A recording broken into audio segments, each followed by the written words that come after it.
Vous êtes déjà sorti d'un film d'horreur en disant « Waouh, allez, je crée mon entreprise ». Ou d'un journal de nouvelles à la télévision, les infos. Waouh, qu'est-ce que je me sens bien après avoir vu et compris tous les drames qu'il y a dans le monde. Ah oui, c'est bien. Je vais continuer de regarder ça. Mais à cet instant, vos pensées deviennent radicalement différentes selon ce que vous voyez, selon ce que vous entendez. Soyez déraisonnable. Communiquez quand personne ne veut le faire. Démarchez les clients les plus difficiles. Ayez l'audace de choisir vos valeurs pour faire de vous un grand leader pour un monde meilleur. Absolument. Moi, je crois que la plupart des gens, c'est un très bon mot, vivent dans la survie. Ne vivent pas, ils survivent. La meilleure façon de sortir de la peur, l'une des plus rapides façons de sortir de la peur, c'est de se mettre en mouvement.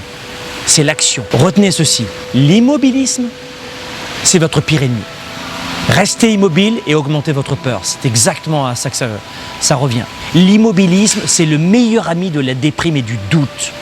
Et à cette étape, vous devez comprendre que c'est vieux de 2 millions d'années, notre cerveau. C'est un réflexe qui est vieux comme c'est pas possible. Finalement, c'est un réflexe de conservation.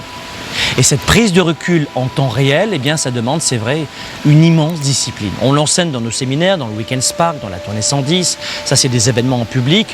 On aura peut-être le plaisir de vous y retrouver. Mais si dans nos événements, on entraîne nos participants avec les meilleures stratégies pour avoir justement cet esprit de gladiateur, je crois que c'est important de le dire à nos amis. Faites dès maintenant cet effort de ne plus croire que votre cerveau a toujours raison. Ne croyez pas toutes vos pensées et tout ce que votre cerveau pense dans l'instant. Vous comprenez ce que je veux dire? En fait, il faut sortir notre mental du mode survie. C'est ça qu'on enseigne dans nos séminaires. Et c'est à vous de prendre du recul, ce recul sur cette fonction automatique de projection négative de notre mental. Notre mental, c'est clé comme une caméra en mode automatique. C'est en mode automatique. Si on ne fait aucun effort, projection négative. Vous faites aucun effort, projection négative. Aucun effort, projection négative. C'est à nous d'apprendre, et faites-le avec des livres, avec des formations, une nouvelle fois chez nous ou ailleurs. Mais apprenez à déconnecter cette fonction automatique de projection négative de votre cerveau. Parce que votre cerveau se focalise naturellement et toujours sur ce qui ne va pas. Naturellement. Et une nouvelle fois, il fait cela pour vous protéger, pour nous protéger. Cette projection négative que nous avons, à l'époque, elle pouvait nous sauver la vie, et aujourd'hui, c'est pire, elle nous coûte notre plaisir, notre bonheur, et elle déclenche le stress et les maladies mentales.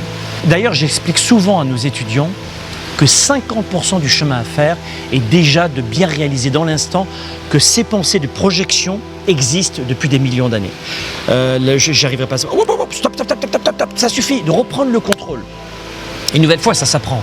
Mais ces pensées sont... Et ça coûte une fortune aux entrepreneurs, par exemple. Pas juste les papas, mamans, les étudiants, les employés. Mais il y a des entrepreneurs qui ferment les portes de leur entreprise en pensant qu'ils n'avaient pas les bons diplômes, alors que c'est leur mental le pire ennemi. Les entrepreneurs n'investissent que rarement dans leur tête.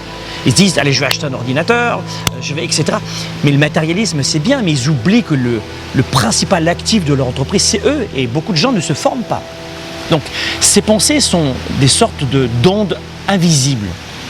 Vous voyez ce que je veux dire, l'image qui vont venir immédiatement briser votre énergie, et immédiatement castrer, dégager votre créativité et même votre combativité. Quand on est comme ça, toujours dans ce marasme, au bout d'un moment, on n'a même plus envie de se battre. Je ne sais pas ce qu'en pensent la plupart des gens qui nous écoutent, mais c'est un peu à l'image d'une musique triste versus une musique énergique. Tu écoutes une musique triste, mais dans quelle direction on s'en va? Alors, musique triste peut nous amener à nous détendre dans un bain, etc. Mais dans les moments où on n'est vraiment pas bien, est-ce qu'on a besoin de ça? Ou alors d'une musique énergique. C'est quoi l'impact sur notre cerveau de la musique énergique? C'est radical, vous le savez très bien. C'est quoi l'impact d'une personne positive en face de nous et d'une personne toxique négative? C'est quoi l'impact sur nous, sur nos pensées? Faites-le avec moi, mais instantanément, votre pensée change. Instantanément, vous vous sentez mal. Quelqu'un qui traverse une salle sans parler, qui est toxique, on le sent. Et inversement, quelqu'un qui a une bonne énergie, tout change. Même si elle ne parle pas, elle arrive dans le bureau et waouh, l'atmosphère change immédiatement, instantanément. Donc c'est ça qu'il faut retenir, c'est qu'instantanément, notre esprit peut changer si on coupe cette fonction de pilote automatique. Et pensez-y, lorsque vous allumez votre téléviseur ou votre ordinateur, vous vous sentez inspiré, vous vous sentez triste ou découragé, selon s'il s'agit d'une histoire d'amour, d'une aventure, d'un drame, d'une comédie ou d'un film d'horreur. Vous êtes déjà sorti d'un film d'horreur en disant « Waouh, allez, je crée mon entreprise ». Ou d'un journal de nouvelles à la télévision, les infos. Waouh, qu'est-ce que je me sens bien après avoir vu et compris tous les drames qu'il y a dans le monde. Ah oui, c'est bien. Je vais continuer de regarder ça. Mais à cet instant, vos pensées deviennent radicalement différentes selon ce que vous voyez, selon ce que vous entendez. Et il en va de même pour les idées liées à vos échecs du passé ou à une rencontre positive ou négative avec quelqu'un dans la journée. Il s'agit au final d'effectuer un choix de focalisation de nos pensées et de tri des informations envoyées par notre environnement.